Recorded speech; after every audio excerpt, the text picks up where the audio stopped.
Hi guys! Amazing morning!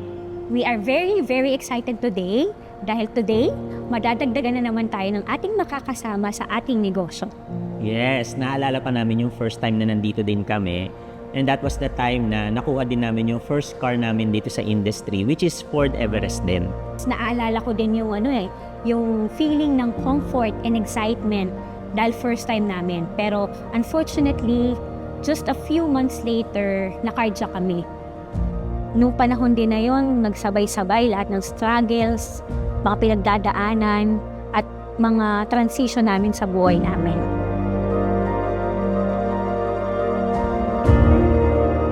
Pero alam mo ba, ang galing talaga ni Lord na andito na kami sa MLM industry during that time.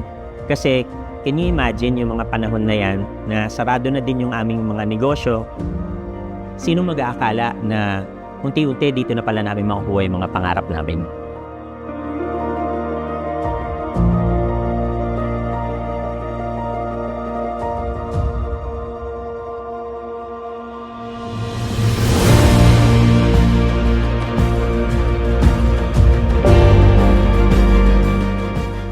To cut the long story short, eto na tayo ngayon with another Ford Everest. Titanium 4x4 this time. Fully paid na naging possible because sa incentive ng IAM Worldwide. And this is our 5th incentive sa IAM Worldwide. At pag sinabing incentive, libre. At isa lang masasabi ko, kapag libre, sobrang sarap.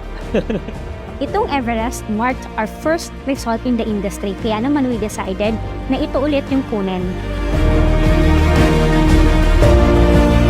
At isa kami sa patunay na kahit sino, basta may mataas na pangarap, pwedeng mabago ang buhay basta nasa tamang company at sistema ka lang.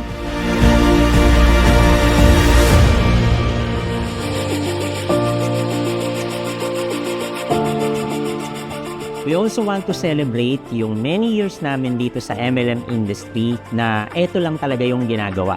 Wala kaming ibang racket, wala kaming trabaho, wala kaming ibang business na ginagawa. Purely lahat ng kinikita namin galing sa IAM Worldwide. Kaya malaking pasasalamat namin sa mga owners ng company, si President Alan Marvin Eder, kay VP Aito Uy, kay GM Joanna Maniego.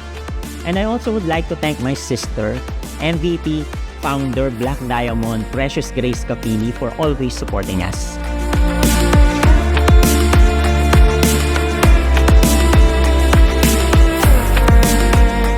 Siyempre, to our team First Class, we would like to say thank you, we love you, and we will continue to work hard para mas madami pa ang yumaman under our team. Siyempre, alam naman natin, this is not our own doing. Sabi nga sa Proverbs chapter 19 verse 21, many are the plans in a man's heart, but it is the Lord's purpose that prevails. I'm Mira Salimbo Capili. And I'm Jonathan Capili. We are Team First Class, and I am Worldwide.